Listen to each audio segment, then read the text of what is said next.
अस्सलाम वालेकुम नाजरीन। कल एक बहुत ही अफसोसनाक वाक़या फैसलाबाद में पेश आया जिसमें एक क्रिश्चियन कम्युनिटी की पूरी बस्ती को जला दिया गया। उसके साथ साथ उनके 5 गिरजाघरों को आग लगा दी गई, लोगों को बेघर कर दिया गया और सिर्फ एक शख्स के ऊपर ये इल्ज़ाम था कि उसने कुरान पाक की बेहुरमती की है। उसका कोई एविडेंस मौजूद नहीं था। उसकी बेस पे क्रिश्चियंस की पूरी बस्ती और उनके गिरजाघरों को जला दिया गया और उनके साथ एक बहुत बुरा सलूक किया गया। इसमें कोई शक नहीं कि ये एक शर्मनाक हरकत थी और इस पे जितना अफसोस किया जा सके और इसको कंडेम किया जा सके वो कम है।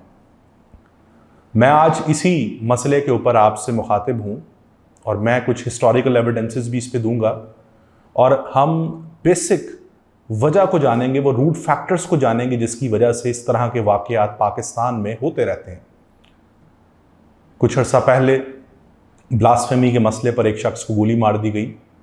1 साल पहले आपने देखा कि एक श्रीलंकन मैनेजर को पहले मॉब ने मारा और उसके बाद उसकी लाश को जला दिया गया। इस तरह के फंडामेंटल और एक्सट्रीमिस्ट वाक़यात पाकिस्तान में रोनुमा होते रहते हैं, लेकिन आज तक हम इसकी जड़ में नहीं जा सके। तो मैं आज इसी सिलसिले में आपसे बात करूंगा। तो मैं आज की बात अपनी यहाँ से स्टार्ट करूंगा कि किसी भी रियासत के 2 मॉडल हो सकते हैं, या उस रियासत का मॉडल नेशन स्टेट पे बेस करता है जिसे कौमी रियासत कहते हैं, या वो मजहबी रियासत हो सकती है। दुनिया भर में जितने भी मुल्क हैं वो अपने आप को कौमी रियासत या नेशन स्टेट क्लेम करते हैं। कौमी रियासत एक ऐसी रियासत होती है जिसमें एक कौम बसती है और उस कौम में हर कोई बराबर होता है, किसी को रंग, नस्ल या मज़हब की बेस पर डिस्क्रिमिनेट नहीं किया जाता और उस रियासत में डेमोक्रेटिक वैल्यूज़ होती हैं, लोगों के राइट्स को इंश्योर किया जाता है। जैसे स्कैंडिनेवियन कंट्रीज़ हैं, जापान है, जर्मनी है, इवन यूनाइटेड स्टेट्स है। ये तमाम की तमाम नेशन स्टेट्स हैं जहाँ पर एक कौम इन तमाम चीज़ों से बालातर होकर बसती है। दूसरी तरफ एक मॉडल रियासत का है जिसे मजहबी रियासत कहते हैं। ये एक ऐसी रियासत होती है जहां पर एक मजहबी ग्रोह उस मुल्क के सियासी निज़ाम पर काबिज होता है और वो ग्रोह उस मुल्क के सियासी निज़ाम में अपना परसीव किया हुआ रिलीजन थोप देता है, इम्पोज कर देता है और फिर उस मुल्क में वो ग्रोह डोमिनेट करता है और उस ग्रोह का रिलीजन डोमिनेट करता है और उसके अलावा जितने मज़ाहिब होते हैं उनको मिनॉरिटीज़ कंसिडर किया जाता है और उनके साथ बदसलूकी, उनके साथ ज़्यादती और जुल्म व सितम के वाक़यात अक्सर हमें रोनुमा होते हुए दिखाई देते हैं। और अनफॉर्चुनेटली पाकिस्तान इस रियासत के दूसरे मॉडल के ऊपर बेस करता है जिसे मजहबी रियासत कहते हैं। 1947 में पाकिस्तान वजूद में आया। पाकिस्तान के जो फाउंडिंग फादर कायद आज़म थे, उनका मानना ये था कि पाकिस्तान एक कौमी रियासत बनना चाहिए जहां पर हर इंसान को इक्वल राइट्स हों, हर कोई बराबर हो, किसी को रंग, नस्ल या मज़हब की बुनियाद पर डिस्क्रिमिनेट ना किया जाए। लेकिन अनफॉर्चुनेटली जब हमने एक मुल्क बनाया और कायद आज़म वफात पा चुके थे, उनके बाद एक लीडरशिप क्राइसिस आया, तो एक मजहबी तबका उसने आपके पॉलिटिकल सिस्टम को हाईजैक कर लिया। उस वक्त से लेकर आज तक पाकिस्तान के सियासी निज़ाम में, पाकिस्तान के आइन दस्तूर में हमें हर जगह रिलीजन की एक स्ट्रिक्ट इंटरप्रिटेशन नज़र आती है। 1949 में पहली दफ़ा ऑब्जेक्टिव रेजोल्यूशन साइन हुई जिसमें यह डिक्लेयर किया गया कि पाकिस्तान एक इस्लामी रियासत होगा। इस ऑब्जेक्टिव रेजोल्यूशन से एक मजहबी ग्रोह उसको स्पेस मिली कि वो पाकिस्तान के सियासी निज़ाम में काबिज हो जाएं और जो उनका दिल करे, जो इस्लाम वो इंट्रोड्यूस करवाएं, वो इस्लाम इम्पोज कर दिया जाए आम आवाम पे। और यही हुआ। 1953 में एक एंटी अहमदी प्रोटेस्ट स्टार्ट हुए जिन्होंने बहुत जोर पकड़ लिया और ये कहा गया कि अहमदियों को काफिर करार दिया जाए। और फिर आपने अहमदियों को काफिर करार दे दिया 1973 के आइन में दूसरी तरमीम करके। तो ऑब्जेक्टिव रेजोल्यूशन के बाद से मुल्क की आइनी और सियासी तारीख में हमें देखने को मिलता है कि जब कोई सियासतदान या मिलिट्री डिक्टेटर आया, उसने सिर्फ एक काम किया, उसने इस्लाम को नाफिज करने की कोशिश की। उसने इस्लाम का सहारा लेकर अपना पॉलिटिकल इन्फ्लुएंस अवाम में बढ़ाने की कोशिश की, और फिर ये एक ट्रेडिशन चलता आया और आज तक के तमाम सियासतदान वो एक सीढ़ी के तौर पर रिलीजन को इस्तेमाल करते हैं और इस रिलीजन को इस्तेमाल करके सोसाइटी में पोलराइजेशन फैलाते हैं, सोसाइटी में एक्सट्रीमिज़म फैलाते हैं और अपने पॉलिटिकल मोटिव्स अचीव करते हैं। स्टार्ट करते हैं जुल्फ़िकार अली भुट्टो से। भुट्टो साहब जैसा लिबरल आदमी, उसको भी इस्लामिक सोशलिज्म का नारा लगाना पड़ा। उसके बाद बात करते हैं ज़ियाउल हक। ज़ियाउल हक ने अपने मार्शल लॉ का दुरानिया बढ़ाने के लिए इस्लाम का सहारा लिया और उस सहारे में उसने वो इस्लाम पाकिस्तानी सोसाइटी में इंट्रोड्यूस करवाया जो इतना फंडामेंटल इस्लाम था, जो इतना स्ट्रिक्ट था कि वो हमारी सोसाइटी के लिए फेवरेबल नहीं था। ज़िया इस्लामाइजेशन से हमारे मुल्क में शिया सुन्नी फसादात बढ़े, हनफी सलाफ़ी या यूं समझ लीजिए कि देवबंदी वहाबी डिवाइड क्रिएट हुआ। ख़ातीन के लिए हमारी सोसाइटी के अंदर स्पेस कम होना शुरू हो गई, एक कंजस्टेड माहौल क्रिएट किया गया। ख़वातीन के लिए चादर और चार दीवारी का कॉन्सेप्ट दिया गया कि आपको बाहर निकलने की इजाज़त नहीं है, आप अपने घरों में बैठकर अपने शौहरों को सर्व करें, आप इकॉनमी के अंदर कंट्रीब्यूट नहीं कर सकते। और ज़िया इस्लामाइजेशन ये एक वो दौर था जिसने पाकिस्तान की रिलीजियो पॉलिटिकल डायनामिक्स को तबाह करके रख दिया। जब ज़िया ने एक इतना स्ट्रिक्ट इस्लाम इम्पोज किया तो उस इम्पोजिशन से हमारी मिनॉरिटीज़, उनके राइट्स इन्फ्रिंज होना शुरू हो गए और वो मिनॉरिटीज़ आज तक हमारे मुल्क में सफ़र कर रही हैं, चाहे वो क्रिश्चियंस हों, हिंदू हों, अहमदी हों या कोई भी किसी भी मज़हब से वो बिलोंग करते हों। उनके लिए बिल्कुल भी स्पेस नहीं है कि वो अपना मज़हब, अपनी सोसाइटल और कल्चरल डायनामिक्स को पाकिस्तान में प्रैक्टिस कर सकें। ज़ियाउल हक साहब गए तो उसके बाद नवाज शरीफ साहब 1997 में आए।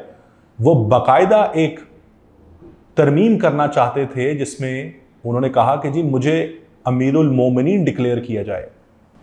तो ये मामलात हैं कि हमारे सियासतदान, हमारे मिलिट्री डिक्टेटर्स हमेशा इस्लाम को एक सीढ़ी के तौर पर इस्तेमाल करते रहे और करते रहे हैं और कर रहे हैं सिर्फ अपने पॉलिटिकल मकासद को अचीव करने के लिए।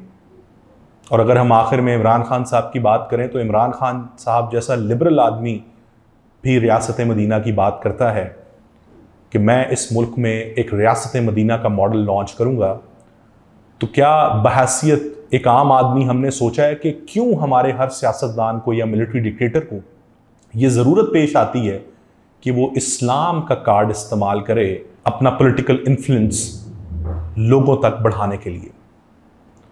तो एक बुनियादी रीज़न हमारे मुल्क में रिलीजियस इंटॉलरेंस, रिलीजियस एक्सट्रीमिज़म के बढ़ने की हमारी सियासी डायनामिक्स हैं, हमारे मिलिट्री डिक्टेटर्स हैं जिन्होंने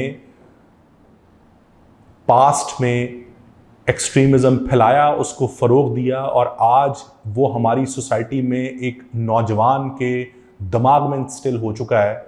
हम एक दूसरे की बात सुनने को तैयार नहीं हैं, हम एक दूसरे को बर्दाश्त करने के लिए तैयार नहीं हैं। दूसरा बहुत बड़ा रीज़न इस रिलीजियस इंटॉलरेंस का है हमारी मजहबी जमातों को एक स्पेस देना कि वो जो चाहें कर सकती हैं। और अगेन अनफॉर्चुनेटली ये स्पेस दी हमारे मिलिट्री डिक्टेटर्स ने। एक अहम चीज़ आपसे डिस्कस करना चाहता हूं कि हमेशा पाकिस्तान में मिलिट्री डिक्टेटर्स की एक पार्टनरशिप रही है रिलीजियस पार्टीज़ के साथ। उसमें कॉमन चीज़ ये है कि मिलिट्री डिक्टेटर्स कभी भी डेमोक्रेसी को पसंद नहीं करते और आपकी मजहबी जमातें भी डेमोक्रेसी को पसंद नहीं करती। ये एक कॉमनैलिटी है इन दो फैक्शंस में।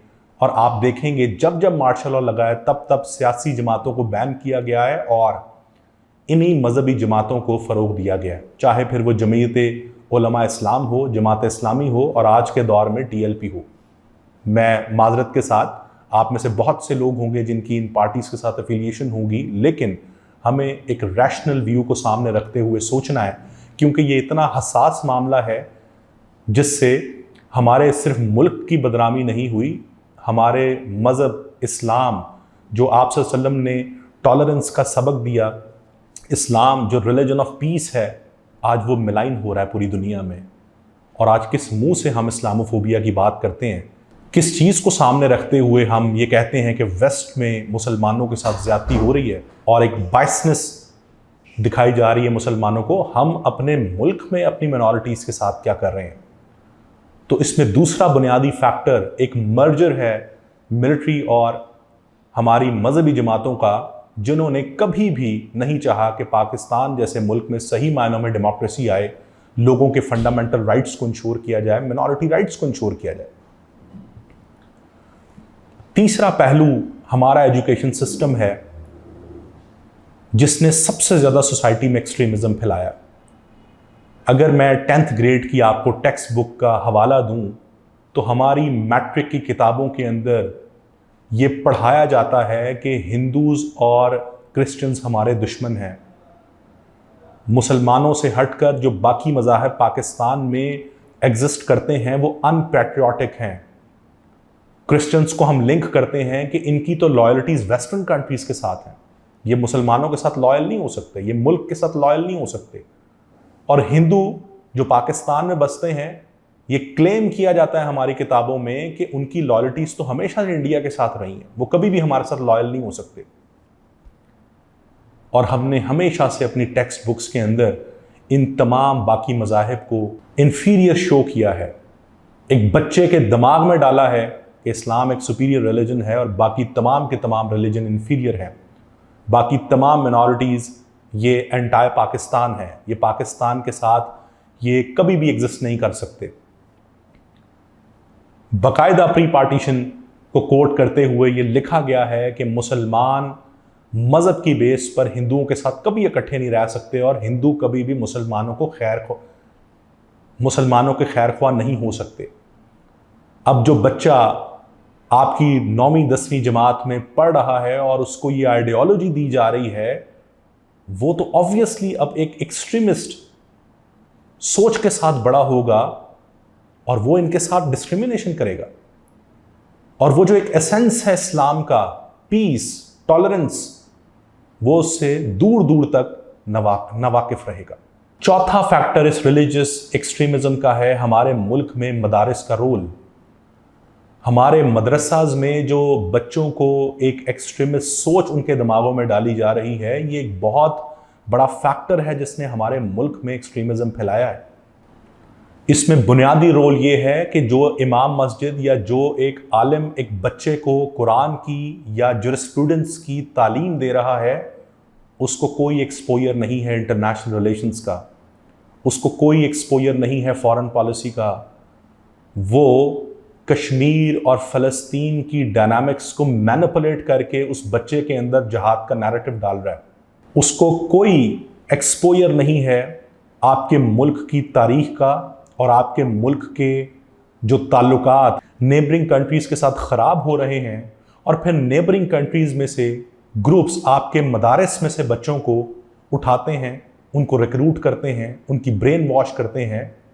ये सब इसलिए होता है कि मदारिस अनरेगुलेटेड हैं। उन मदारिस में जो बच्चों को पढ़ाया जा रहा है वो एक बहुत ही एक्सट्रीमिस्ट रिलीजन पढ़ाया जाता है। उनको सही मायनों में एक ट्रू डायनामिक्स नहीं दिखाई जाती। पाकिस्तान के क्या इंटरेस्ट हैं, पाकिस्तान में रिलीजन का क्या रोल है, पाकिस्तान क्यों फ़लस्तीन के लिए आवाज़ उठाता है। आपके मदारिस में आपके मदारिस में इसराइल को लेकर ये पढ़ाया जाता है कि पाकिस्तान इसराइल को इसलिए तस्लीम नहीं करता कि वो यहूदी हैं और यहूदी मुसलमानों के साथ कभी नहीं रह सकते, जबकि सही मायनों में हम इसराइल को इसलिए तस्लीम नहीं करते कि वो स्टेटहुड के कॉन्सेप्ट पे पूरा नहीं उतरता, या आपके किसी आलम दीन को या आपकी मजहबी जमातों को इस चीज़ का इल्म ही नहीं है। और वो जो बड़े बड़े मजहबी ग्रुप्स एक बड़े लेवल पर आपके मैसेज के अंदर एक आइडियोलॉजी इन्फिल्ट्रेट कर रहे हैं कि आपने कश्मीर में जहाद करना है, आपने फ़लस्तीन के राइट्स के लिए खड़े होना है, उनको इनकी डायनामिक्स का आइडिया ही नहीं है। और फिर इन्हीं ग्रुप्स के क्लोज लिंक्स हैं उन मिलिटेंट ऑर्गेनाइजेशंस के साथ जो बच्चों को रिक्रूट करते हैं, उनको जिहाद का नैरेटिव देते हैं और फिर आपकी रियासत के खिलाफ ही आपको इन बच्चों को इस्तेमाल करते हैं। तो ये वो बुनियादी चीज़ें हैं जिसकी वजह से हमारे मुल्क के अंदर रिलीजियस इंटॉलरेंस फैल रहा है और ख़ास तौर पे मिनॉरिटीज़ के राइट्स को हम इन्फ्रिंज कर रहे हैं और हम ना सिर्फ अपनी बदनामी कर रहे हैं बल्कि हम अपने मज़हब को भी अनफॉर्चुनेटली मलाइन होने से नहीं बचा पा रहे। तो सोल्यूशन क्या है? मेरी नज़र में पहला सोल्यूशन है, आप इससे इख्तलाफ कर सकते हैं, लेकिन मैं ज़ाती तौर पर समझता हूँ कि पाकिस्तान को एक सेकुलर रियासत होना चाहिए। बहुत से लोग समझेंगे कि सेकुलरिज्म का मतलब शायद खुदा न खास्ता ये है कि मज़हब को ख़त्म कर दिया जाए। ऐसा हरगिज़ नहीं है। सेकुलरिज्म कहते हैं कि जब आप मज़हब को एक इंडिविजुअल की हद तक लिमिट कर दें और मज़हब का रोल सियासत से ख़त्म कर दें, आपकी पॉलिटिकल डायनामिक्स वो आज़ाद हो जाएं ऐसे रिलीजियस ग्रुप्स से जो हाईजैक किए हुए हैं आपके पॉलिटिकल सिस्टम को, तो आप तरक्की करना शुरू हो जाएंगे। आज से 300-400 साल पहले यूरोप में इनलाइटनमेंट का दौर आया। वो यही दौर था कि जब लोगों ने आवाज़ें उठाना शुरू की कि चर्च को पॉलिटिकल सिस्टम के साथ अलग करो। अब बहुत से लोग मेरी बात से इख्तलाफ करेंगे और कहेंगे कि इलामा इकबाल ने तो बात की थी कि मज़हब और सियासत तो अलग हो ही नहीं सकते। जलाले पातशाही हो कि जमहूरी तमाशा हो, जुदा हो दीन सियासत से तो रह जाती है चंगेज़ी। तो जवाब यह है कि इलामा इकबाल ने कभी भी ये ख्वाब नहीं देखा था, इस तरह का पाकिस्तान तो कभी भी उन्होंने ख्वाब में नहीं देखा था, जहां पर आप मिनॉरिटीज़ के राइट्स इन्फ्रिंज कर रहे हों, जहां पर democracy, fundamental rights, rule of law नाम की चीज़ ना हो। इलामा इकबाल ने ऐसा पाकिस्तान का ख्वाब देखते हुए ये शेर नहीं कहा था। उन्होंने उस इस्लामी रियासत की बात की थी जो आप सल्लल्लाहु अलैहि वसल्लम ने जिसकी बुनियाद रखी, जो टॉलरेंस के ऊपर बेस करती थी। उस चीज़ को मद्देनज़र रखते हुए इकबाल ने ख्वाब देखा और ये शेर पढ़ा कि जुदा हो दीन सियासत से तो रह जाती है चंगेज़ी, कि दीन इस्लाम को सियासत से अलग नहीं होना चाहिए। इकबाल ये नहीं कहते थे कि एक जत्था, एक ग्रोह, एक थियोक्रेसी आपके मुल्क में आके बैठ जाए और अपना परसीव किया हुआ इस्लाम आप पर थोप दे। तो सबसे पहला सोल्यूशन सेकुलरिज्म है। दूसरा सोल्यूशन, हमें डी रेडिकलाइजेशन सेंटर्स बनाने चाहिए। ऐसे सेंटर्स जहां पर हम अपनी यूथ को, जिनके दिमागों में आपने एक्सट्रीमिस्ट सोच भर दी हुई है, उनकी काउंसलिंग की जाए, उनको मॉडरेट इस्लाम सिखाया जाए और उनको दोबारा से एक आम आदमी, एक आम शहरी बनाया जा सके उस मॉडरेट सोच के साथ, जहां पर वो एक कल्चरल और रिलीजियस हार्मनी को इंश्योर कर सकें। तीसरा ये कि आपको फौरी तौर पर एक नेशनल इमरजेंसी लॉन्च करनी चाहिए जिसमें आप अपने करिकुलम को अपडेट करें और तारीखी हक़ाइक़ सामने रखें, ना कि मैनिपुलेटेड हिस्ट्री बच्चों को पढ़ाएं जिसमें मिनॉरिटी के राइट्स को इन्फ्रिंज किया जाए और बीइंग अ मुस्लिम आप अपने आप को सुपीरियर समझें और एक एक्सट्रीमिस्ट आइडियोलॉजी इन्फ्यूज़ की जाए मुसलमानों के अंदर। ये वो बुनियादी जड़ है जिससे हमारे मुल्क में टॉलरेंस का फुकदान बढ़ रहा है।